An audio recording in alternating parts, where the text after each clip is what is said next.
Hi guys, I'm Forrester here with a personal example of when you should make repairs yourself to your car and when you should be comfortable turning that over to a professional. Now this is my 2003 Buick Regal LS, and it's been my most dependable vehicle for the past decade. I bought it from my mother in 2014 when she got to the point to where she really shouldn't be driving anymore. So it's been my most reliable vehicle until this past spring when a check engine light came on in this vehicle. I took it to Advanced Auto Parts and they read the code, and I'll give you a shot of that code right now.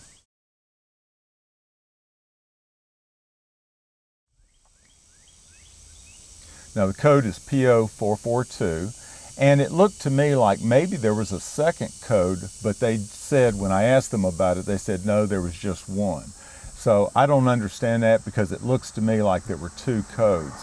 But I decided that I would take this on as a do-it-yourself project. I did some research and there were 10 to 12 possible causes for that code. That code, by the way, is for a small leak in the evaporative emission system. So some of the causes were very simple to fix, others were more complicated. I decided to start with the simplest and the cheapest parts to fix and then work my way up to the more expensive ones later. I didn't want to start with the expensive fixes, even though maybe I suspected that as the cause, and then find out that it was something much cheaper to fix. So I'll go ahead and say that the eventual fix to the problem that I was having was on that initial list. Okay, so let's go ahead and I'll show you the fixes from the cheapest to the most expensive.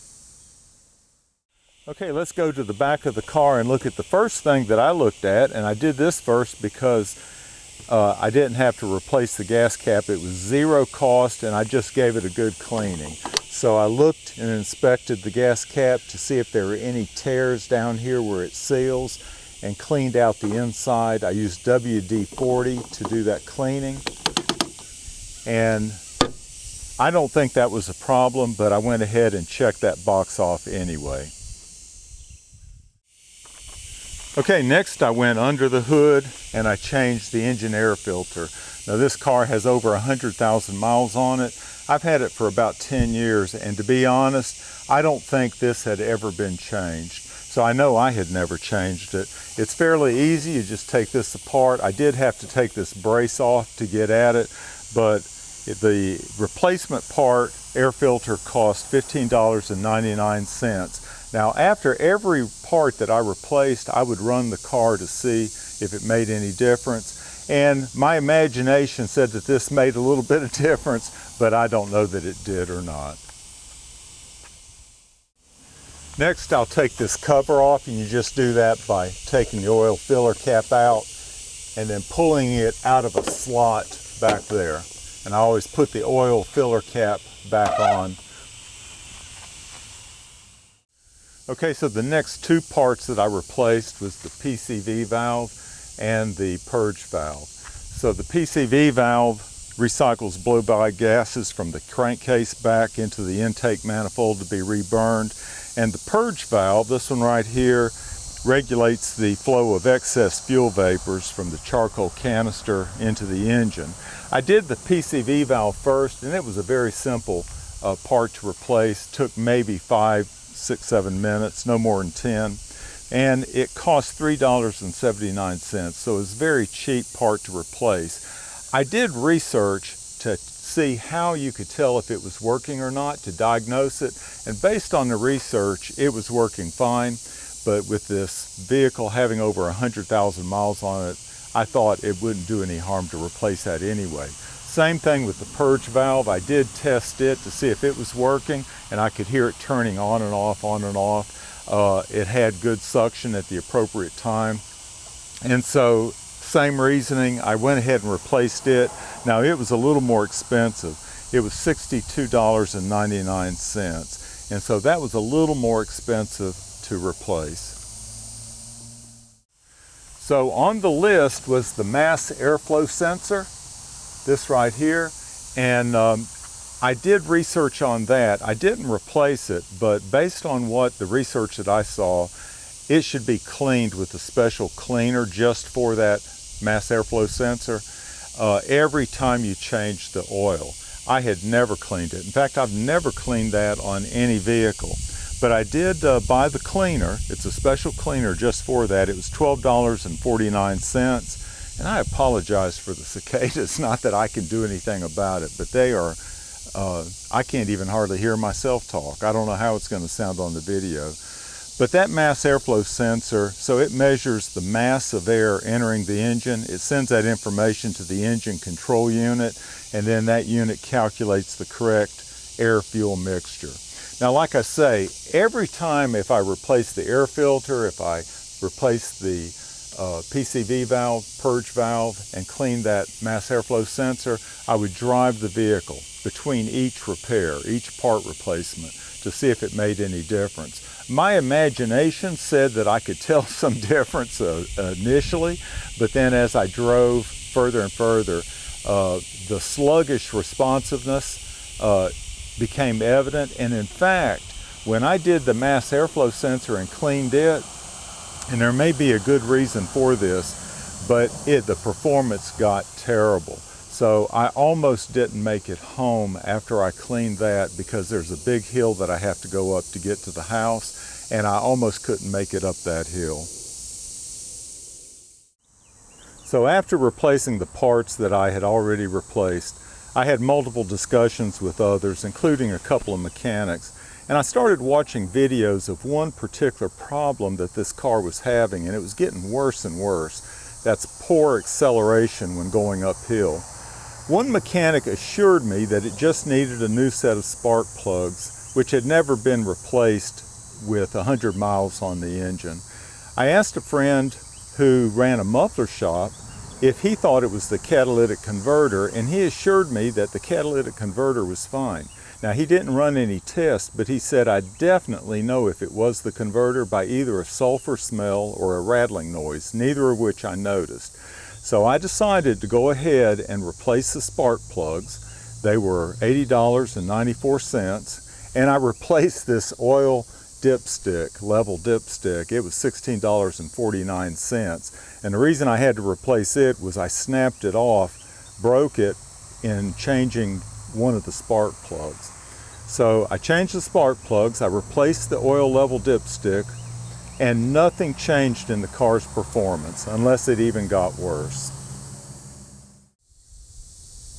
Well, after making all those repairs that I've already listed, I was becoming frustrated. The vehicle was actually unsafe to drive. So driving down an on-ramp, trying to pick up speed to merge onto the interstate was unsafe. Even going up a steep hill, I couldn't accelerate and I would lose power. So I became more and more suspicious of the catalytic converter, and actually this was something that was on the list from the very beginning and something that I considered. Due to the expense, I decided to do some of the other things as I've explained. But I took this to my mechanic. Well, let me back up. I watched a ton of YouTube videos, and so I was considering doing this myself. But I wanted to be sure before I replaced it. And so there were some other equipment that I could get. One was a temperature gauge to where you measure the temperature going into the catalytic converter and coming out. And if there's a big difference in temperature, that's an indication that the catalytic converter needs to be replaced. The other one was taking the oxygen sensor out, going into the catalytic converter and putting in a pressure gauge. And I didn't have either of those, the temperature gauge or the pressure gauge, and so I was considering buying those. I'd actually priced them. But I just decided at one point, no, I'm taking it to my independent mechanic who does work like this for me, and let him get his advice first. So I took it to him, and without hesitation, without running any test, he said, it's your catalytic converter. So he had me bring it in the night before. The next morning, while it was still cool, he put a pressure gauge into the place where the oxygen sensor, the front oxygen sensor is located. He said the pressure was so great that it blew the gauge off. And so anyway, he said there's no doubt whatsoever that it was the catalytic converter. He took the old catalytic converter off and put this one on. And I'll give you a close-up. If you're a mechanic, maybe you can critique his work. So I'll give you a close-up in there. Maybe you can see something. And then all the way back to where he connected it to the muffler.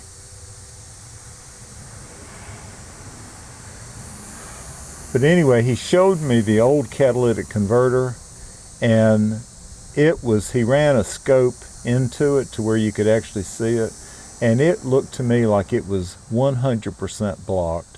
I couldn't see any airspace, any opening space to get through it. So anyway, this was the problem. It's fixed now, and it's running like a scalded dog.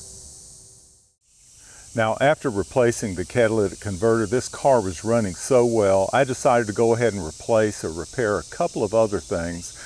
First of all, the AC. The AC was very cold. This car always had the coldest AC until just recently. So I went ahead and bought this product right here from Advance Auto.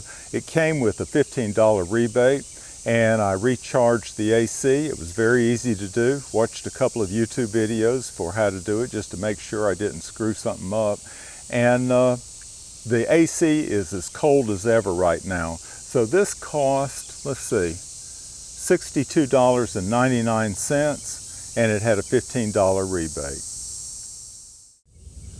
So the other repair that I made was to replace the rear speakers. Both of these had gone out. The front speakers worked fine, so I still listened to all my music and the radio, but I decided to replace these, and I replaced them with some Pioneer speakers. These were 6 by 9 inch speakers, and oh, I love the sound. I love just driving in this vehicle because the sound is so much better. The problem that I ran into, which this was a very easy replacement part to put in, the problem I ran into was how brittle these covers are. So you just look at them wrong and they'll break. One of them I got out intact. The other one was the one I learned on. It was the first one I took off, and I did break it. I'm going to look for replacement covers so this won't be a problem, but I'm really enjoying listening to these speakers. Now, I've learned a lot from this experience. This car has over 100,000 miles on it, and probably all of the repairs I made really needed to be done. The total cost of all repairs was $1,118. Now, if I had taken it to the mechanic for the catalytic converter replacement and then did the AC and the speaker work myself, the cost would still have been $925. Now, in my case, I was perfectly comfortable with doing all the work except for the catalytic converter. It was discouraging, though, that the performance continued to get worse with each repair. The catalytic converter and the oxygen sensors were on the list of possible causes from the very beginning. But because of the expense, I wanted to be positive that they were needed. I don't regret taking it to my mechanic for that job. The bottom line is, know your limitations and your comfort zone when it comes to do-it-yourself projects. For $1,118, this car is back on the road, and it is again my most dependable vehicle. Y'all take care.